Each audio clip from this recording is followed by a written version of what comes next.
Olá, meu nome é Cintia, eu sou professora de História. A aula da semana será sobre as independências na América Espanhola. Coube à elite crioula conduzir o processo de independência na América Espanhola. O suporte ideológico utilizado pelos crioulos para combater os obstáculos mercantilistas e preparar a independência foi o pensamento liberal. Mas o projeto revolucionário defendido por esses líderes não tocava nas questões sociais. A proposta era consolidar o poder da elite local na economia e na política dos novos países. Neste momento, liberais e conservadores tinham um interesse em comum: manter as camadas mais pobres da sociedade subordinadas aos setores dominantes. Sua participação deveria restringir-se ao apoio nos embates militares. Os membros da elite crioula, composta principalmente de grandes proprietários rurais, almejavam maior liberdade no comércio com o exterior, sem as restrições e o controle de companhias de comércio metropolitanas. É no final do século XVIII que as ideias de liberdade adquirem importância nas colônias espanholas na América, sobretudo após a emancipação das 13 colônias britânicas e a Revolução Francesa. Em maio de 1808, Napoleão Bonaparte ocupou a Espanha e entregou o governo do país a seu irmão, José Bonaparte. O povo espanhol reagiu à dominação francesa, formando juntas de governo autônomas que não seguiam as determinações da França e organizavam a resistência contra o invasor. Na América, alguns grupos dominantes seguiram o exemplo da metrópole e formaram juntas governativas, mas na prática, as juntas de governo romperam com a metrópole. Em 1814, após a queda de Napoleão, Fernando VII retornou ao trono espanhol e tomou medidas que reduziram a liberdade das colônias e centralizaram ainda mais o poder nas suas mãos. As elites coloniais, porém, não estavam dispostas a retornar à antiga ordem colonial. Assim, a maioria das colônias espanholas entrou em guerra por sua independência. O Haiti é um pequeno país do Caribe que ocupa a parte leste da ilha de São Domingos. Foi inicialmente colonizada pelos espanhóis e depois pelos franceses. Desenvolveram o cultivo do café, algodão, anil, cacau e principalmente cana, destinada à produção de açúcar. Sob influência do Iluminismo e dos ideais da Revolução Francesa, como liberdade, igualdade e direito à propriedade de terras, o Haiti destacou-se como o primeiro país latino-americano a tornar-se independente.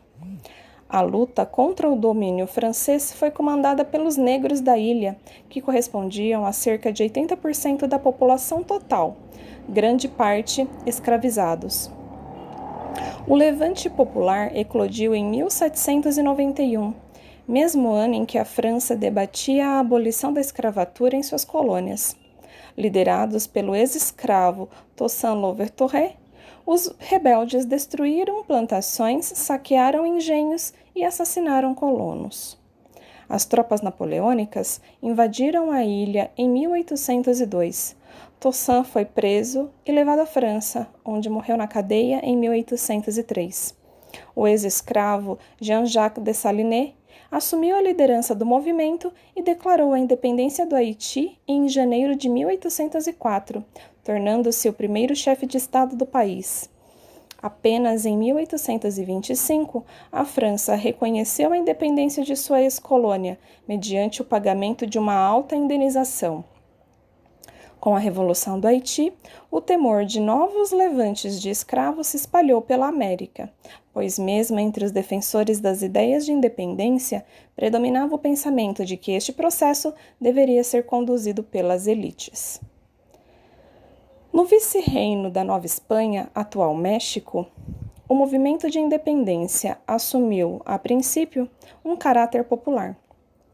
O primeiro movimento surgiu em 1810, liderado pelos padres Miguel Hidalgo e José Maria Morelos. Formou-se um exército rebelde de indígenas, mestiços e homens livres pobres. mas os rebeldes foram derrotados pelas forças da coroa e Hidalgo preso e executado. O padre Morelos assumiu a direção do movimento, declarou a independência do México e formou um governo de base popular. Mas poucos meses depois, forças da coroa espanhola, com o apoio dos colonos ricos, depuseram Morelos e o executaram. O movimento pela independência foi retomado mais tarde, com outro caráter. Os setores mais ricos da sociedade da colônia uniram-se em torno do militar Agustín de Iturbide para romper com a Espanha. O México, então, tornou-se independente em 1821. Coroado imperador do México, Iturbide permaneceu no poder por 2 anos, quando foi deposto e a república proclamada no país. Na América do Sul, as lideranças militares de José de San Martín e Simón Bolívar foram fundamentais durante as guerras de independência. San Martín, militar experiente que havia prestado serviços à coroa na Espanha, abraçou a causa emancipacionista e conseguiu muitas vitórias, assumindo a liderança do processo de independência dos territórios que hoje correspondem à Argentina, Chile e Peru. Em 9 de julho de 1816, declarou a independência das Províncias Unidas do Rio da Prata, denominação usada até 1826, quando o país adotou o nome de República Argentina. Nesse novo estado, San Martín conseguiu apoio para a campanha de independência do Chile em abril de 1818. 2 anos depois, San Martín partiu para libertar o território peruano. Em 28 de julho de 1821, a independência do Peru foi proclamada. Bolívar, general e representante da elite crioula, atuou no norte da América do Sul. Em dezembro de 1819, declarou a independência da República da Colômbia. Esse novo estado era chamado de Gran Colômbia e existiu até 1830, dando origem à Venezuela, ao Equador e à Colômbia atual. As tropas de Bolívar seguiram para a Bolívia, que se tornou independente em 1825. Após as lutas de independência, Simón Bolívar tornou-se presidente das novas repúblicas da Gran Colômbia e do Peru. Bolívar sonhava com uma América autônoma e unificada. Defendia a formação de uma confederação de alguns países americanos, mas não conseguiu concretizar seu plano de unificação. A organização econômica e social de Cuba, no período colonial, era organizada em torno da grande propriedade produtora de artigos primários para a exportação, como tabaco e açúcar. O escravo africano era a força de trabalho predominante e o poder político e econômico estava nas mãos dos grandes proprietários rurais. As elites sociais de Cuba temiam que ocorresse uma revolução escrava semelhante à do Haiti. Os proprietários cubanos queriam a independência, mas sem colocar em risco a propriedade e a escravidão. Além disso, as elites proprietárias da ilha mantinham relações comerciais com os Estados Unidos, que lhes garantiam muitos lucros. A luta de independência de Cuba se iniciou em 1868 e só terminou após 2 guerras contra a metrópole. A primeira durou 10 anos, e após sua derrota, o movimento de independência foi retomado em 1890. As ideias de independência contaram com a liderança do intelectual e poeta José Martí, que advertia sobre a necessidade de estabelecer uma forma de governo autônoma sem interferências externas. Em abril de 1895, um novo processo mobilizou amplos setores da sociedade cubana para a independência, reunindo negros libertos, trabalhadores rurais e profissionais liberais. Em 1898, os Estados Unidos declararam guerra à Espanha e entraram na luta a favor da independência de Cuba. Em agosto, os espanhóis assinaram um armistício com os Estados Unidos e, em dezembro, um tratado de paz que reconhecia a independência de Cuba. Após a rendição espanhola, as tropas dos Estados Unidos permaneceram na ilha, garantindo seus interesses no nascente país.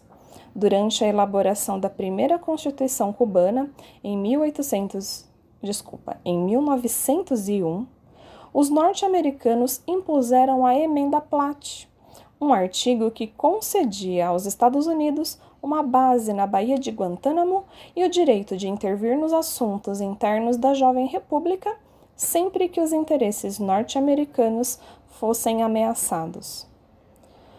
Com exceção do México, que passou por um curto período de regime monárquico, todos os novos países da América Espanhola adotaram o regime republicano.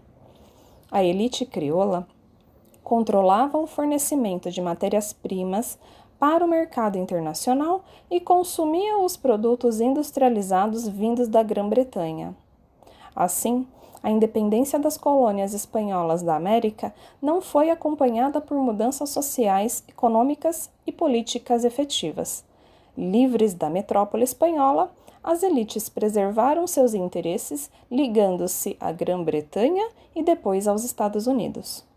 Na política local, os caudilhos passaram a disputar o poder em seus respectivos países, chegando ao poder através de golpes de Estado e alimentando conflitos sociais. Os interesses regionais dos caudilhos eliminaram o ideal de uma América Latina unificada.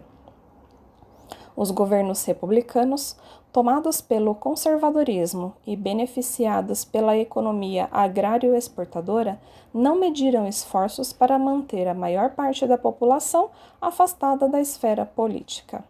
As diferenças sociais se mantiveram inalteradas e a miséria social continuou marcando a população latino-americana. As populações indígenas e afrodescendentes continuaram à margem do sistema político, econômico e social nas novas repúblicas latino-americanas. Bons estudos!